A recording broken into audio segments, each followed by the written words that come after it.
Dios los bendiga, mis queridos amigos y hermanos en Cristo. Es un gusto saludarlos nuevamente y rogar a Dios que cada día nos ayude para poder entender mejor su santa palabra. El día de hoy les comparto este otro interesante tema de la serie de Israel que he denominado Dios no es injusto, Dios es soberano.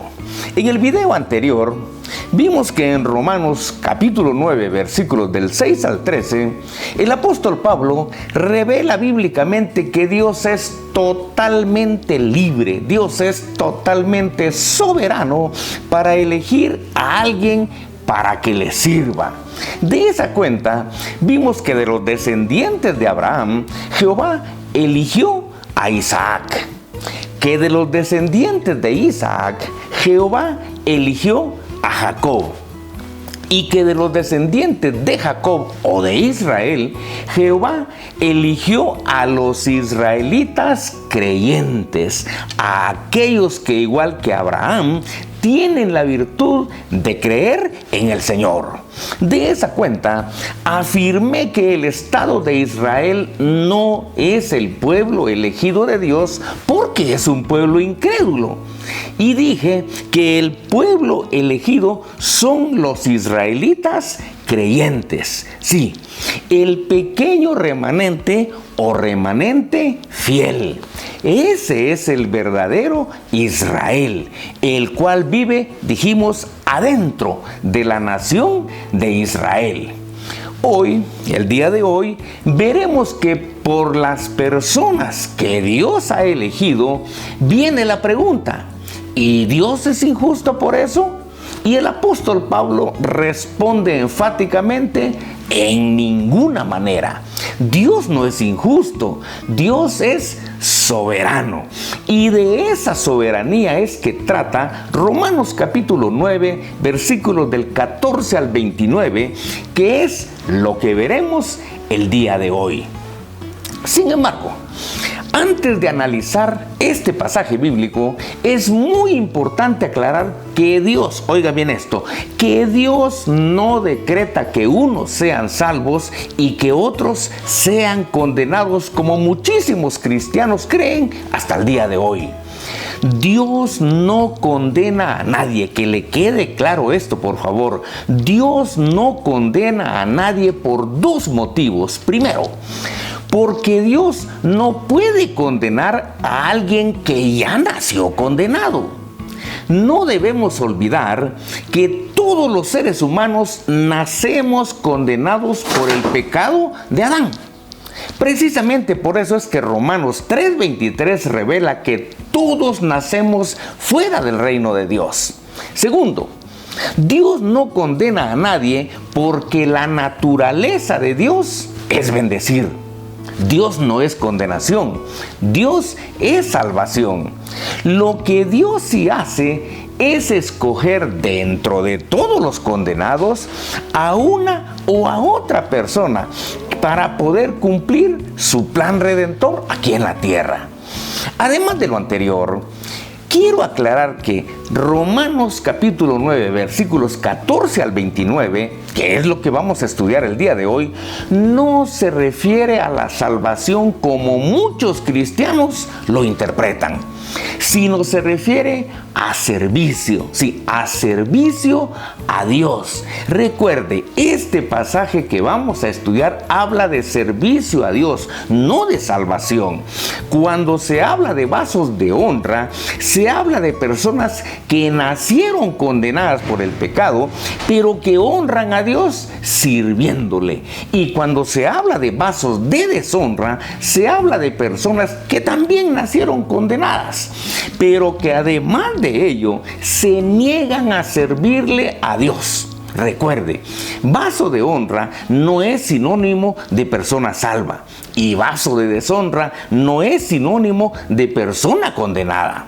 Vaso de honra es sinónimo de persona que le sirve a Dios, y vaso de deshonra es sinónimo de persona que se niega a servirle a Dios. Muy bien. Ahora veamos lo que el apóstol Pablo revela en Romanos capítulo 9, versículos 14 al 29. Este pasaje puede dividirse, o lo he dividido, en tres partes. Primero, Dios es soberano y puede utilizar a quien Él quiera. De esto, en Romanos capítulo 9, versículos 14 al 18, se lee lo siguiente. ¿Qué pues diremos? ¿Que hay injusticia en Dios? En ninguna manera. Pues a Moisés dice: tendré misericordia del que yo tenga misericordia, y me compadeceré del que yo me compadezca. Así que no depende del que quiere ni del que corre, sino de Dios que tiene misericordia. Porque la Escritura dice a Faraón: para esto mismo te he levantado, para mostrar en ti mi poder, y para que mi nombre sea anunciado por toda la tierra. De manera que de quien quiere tiene misericordia, y al que quiere endurecer, endurece. En este párrafo, el apóstol Pablo inicia aclarando que no hay injusticia de parte de Dios. Dios no es injusto en el hecho de que Él tenga misericordia de quien Él quiera tener misericordia.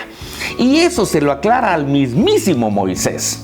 De esto debemos entender que el hecho de que Dios llame a una persona para que le sirva no depende del deseo ni de los méritos de esa persona, ya que la elección divina depende exclusivamente del llamado soberano de Jehová. Dios conoce perfectamente lo que hay en el corazón del ser humano. De esa cuenta, del mismo modo que Jehová eligió a un hombre humilde como Moisés, así también levantó a un hombre soberbio como el faraón. Eso sí, los dos le eran útiles para que Jehová desarrollara su plan redentor. Moisés, como hombre obediente, diríamos que le serviría o le sirvió a Dios positivamente. Y el faraón, como hombre desobediente, diríamos que le sirvió a Dios en forma negativa, ya que era necesario un hombre de corazón duro, porque si el faraón no se hubiera opuesto a Dios, Jehová no hubiera tenido necesidad de mostrar su poder enviando las 10 plagas sobre Egipto, a efecto de que su nombre y su gloria fueran anunciadas por toda la tierra. Finalmente, lo que debemos entender de este párrafo que leímos es que Jehová tuvo misericordia de Moisés y que al faraón Dios le terminó de endurecer. Oiga bien esto: Dios le terminó de endurecer el duro corazón que el faraón ya tenía. Segundo, Dios como creador tiene el derecho de usar a una persona para lo que Él quiera. De esto, en Romanos capítulo 9, versículos 19 al 21, se lee lo siguiente. Pero me dirás, ¿por qué pues sin culpa? Porque ¿quién ha resistido a su voluntad? Mas antes, oh hombre, ¿quién eres tú para que alterques con Dios? Dirá el vaso de barro al que lo formó: ¿por qué me has hecho así? ¿O no tiene potestad el alfarero sobre el barro para hacer de la misma masa un vaso de honra y otro para deshonra? Este párrafo enfatiza aún más la absoluta soberanía que Dios tiene sobre cada persona. Este pasaje enseña primordialmente que el ser humano, como un ser creado, no tiene ningún derecho de cuestionar las decisiones de su creador. Es tan así que el apóstol Pablo utiliza la analogía del alfarero y del vaso de barro para enseñar que del mismo modo que el alfarero tiene el derecho de hacer con el barro lo que él quiera, así también Dios como creador tiene el derecho de hacer con cada persona lo que él quiera. De todas maneras, todos nacimos condenados. Pero del mismo modo que el barro no tiene el derecho de cuestionar la voluntad del alfarero, así también el ser humano como condenado no tiene ningún derecho de cuestionar la voluntad de Dios, que siempre es buena. Del mismo modo que Dios tuvo el derecho soberano de utilizar a Moisés para un uso honroso, es decir, de usar a Moisés como un vaso de honra, así también Dios tuvo el derecho soberano de utilizar al faraón para un uso deshonroso, es decir, de usarlo como un vaso de deshonra. Y nadie tiene por qué reclamarle algo, porque Dios es soberano y puede utilizar a cada persona para lo que Él quiera. Tercero, Dios soportó, dice la Escritura, Dios soportó a todo mundo, pero tuvo misericordia por los creyentes. De ello, en Romanos capítulo 9, versículos 22 al 29, se lee lo siguiente. ¿Y qué? Si Dios, queriendo mostrar su ira y hacer notorio su poder, soportó con mucha paciencia a los vasos de ira preparados para destrucción, y para hacer notorias las riquezas de su gloria, las mostró para con los vasos de misericordia que Él preparó de antemano para gloria, a los cuales también ha llamado, esto es, a nosotros, no solo de los judíos, sino también de los gentiles, como también en Oseas dice, llamaré pueblo mío, oiga, al que no era mi pueblo, y a la no amada, amada. Y en el lugar donde se les dijo, vosotros no sois pueblo mío, ahí serán llamados hijos del Dios viviente. También Isaías clama tocante a Israel, que es nuestro tema, si fuere el número de los hijos de Israel como la arena del mar, tan solo el remanente será salvo. Porque el Señor ejecutará su sentencia sobre la tierra en justicia y con prontitud. Y como antes dijo Isaías, si el Señor de los ejércitos no nos hubiera dejado descendencia, como Sodoma habríamos venido a ser, y a Gomorra seríamos semejantes. En Romanos 9, 22 y 23, el apóstol Pablo utiliza dos frases contrarias que son vasos de ira. Este calificativo lo utiliza para definir a las personas desobedientes. Y segundo, vasos de misericordia. Es el calificativo que el apóstol Pablo utiliza para definir a las personas que por ser obedientes a Dios, Dios les extiende su misericordia. ¿Quiénes son los vasos de ira preparados de antemano para destrucción? En el fondo, somos todos los seres humanos. ¿Por qué? Porque todos nacimos condenados por el pecado de Adán. Sin embargo, aquí en este pasaje se refiere exclusivamente a aquellas personas que nacieron condenadas por el pecado, pero que además de ello oyen el Evangelio, pero se niegan a creer en Jesucristo, exactamente como lo hacen los judíos en este momento y cualquier incrédulo que oye hablar de Cristo. Contrario a ellos, los vasos de misericordia son aquellas personas que también nacimos condenadas por el pecado, pero que al oír el Evangelio creímos en Jesucristo, por lo que por medio del Señor fuimos dignos de la misericordia de Dios. Lo interesante es que según Romanos 9:24, esos vasos de misericordia que Dios llamó para gloria incluyen no solo a los judíos obedientes, sino también a nosotros los gentiles obedientes. En Romanos 9, 25 y 26, el apóstol Pablo hace alusión a lo siguiente. En Oseas 1:9, Jehová le dijo a Israel, tú no eres mi pueblo. Qué duro, ¿verdad? Sí, en Oseas 1:9 Jehová le dijo a Israel, tú no eres mi pueblo. Sin embargo, en Oseas 2:23 lo restaura y lo vuelve a llamar mi pueblo. A eso es a lo que el apóstol Pablo hace referencia en Romanos 9, 25 y 26 y dice, llamaré pueblo mío, oiga, al que no era mi pueblo, y a la no amada llamaré amada. Ahora, ¿tiene Dios el derecho de decirle a Israel que no es su pueblo? Por supuesto que sí, ese es el tema. Dios es soberano y puede llamar pueblo suyo a quien Él quiera. De esa cuenta es que en Romanos 9:24, el apóstol Pablo, además de los judíos creyentes, incluye también, o nos incluye también, a los gentiles creyentes. Así que aquellos que no éramos amados por Dios por ser gentiles, ahora somos amados por Dios por ser cristianos.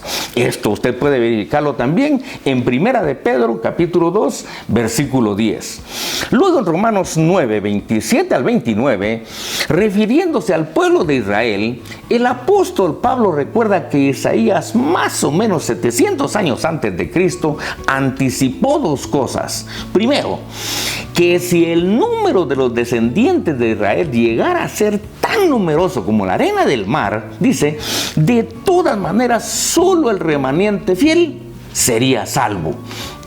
Y segundo, que si Dios no les hubiera dejado descendencia, serían como Sodoma o como Gomorra.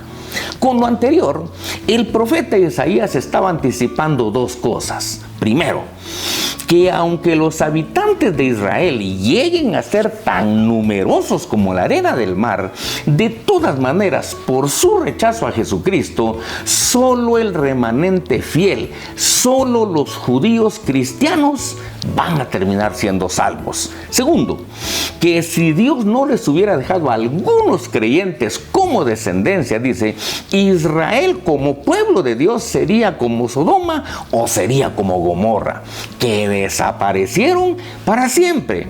Esto significa que a diferencia de Sodoma y a diferencia de Gomorra, que fueron pueblos que desaparecieron completamente, cuando el juicio divino venga sobre Israel, al menos, oiga bien, al menos el remanente fiel, o sea, el remanente cristiano, va a terminar siendo salvo. Y ese pequeño remanente va a ser quien represente a la totalidad de Israel, el pueblo elegido de Dios. Así que el hecho de que actualmente la gran mayoría de judíos sean incrédulos y rechacen a Jesucristo, realmente no debería sorprenderle a nadie, porque está escrito. Porque Dios lo ha sabido siempre y por eso lo anticipó por medio del profeta Isaías al advertir que solo un pequeño remanente, el remanente cristiano, va a ser salvo. Y eso es lo que vemos al día de hoy en el Estado de Israel. Lo anterior no contradice lo que afirmé en el video anterior, ya que el profeta Isaías lo confirma en su profecía. Actualmente, usted sabe, la descendencia de Israel, la descendencia cristiana, es apenas del 2% de los judíos. Muy bien, ¿a qué conclusiones podemos llegar de este estudio? Primero, que Dios es soberano y que puede utilizar a quien Él quiera. Del mismo modo que utilizó a un humilde pastor como Moisés, así también utilizó a un hombre de autoridad como el faraón. Segundo, que Dios como creador tiene el derecho de usar a una persona para lo que Él quiera. Del mismo modo que utilizó a Moisés para que le sirviera, así también utilizó al faraón para que se le opusiera. Tercero, que Dios soportó a todo el mundo pecador, pero mostró y sigue mostrando misericordia por los creyentes, tanto de los judíos como de los gentiles, para formar su nuevo pueblo, que es la iglesia. Cuarto, que el hecho de que actualmente la gran mayoría de judíos sean incrédulos y rechacen a Jesucristo no debería sorprenderle a nadie, porque Dios lo ha sabido siempre y por eso lo anticipó por medio de Isaías al predecir que al final de los tiempos solo un pequeño remanente, el remanente cristiano, va a ser salvo. Muy bien, con esto finalizo este interesante tema. Por favor, analícelo despacio confronte cada cita que aquí ha sido utilizada. Y si a usted este tema le enseñó algo nuevo, compártalo para que otros conozcan una manera diferente de entender este pasaje bíblico. Si usted a estas alturas no se ha suscrito a este canal, le invito a que se suscriba para que cada lunes le llegue un estudio como este. Y si Dios así lo permite, nos vemos el próximo lunes.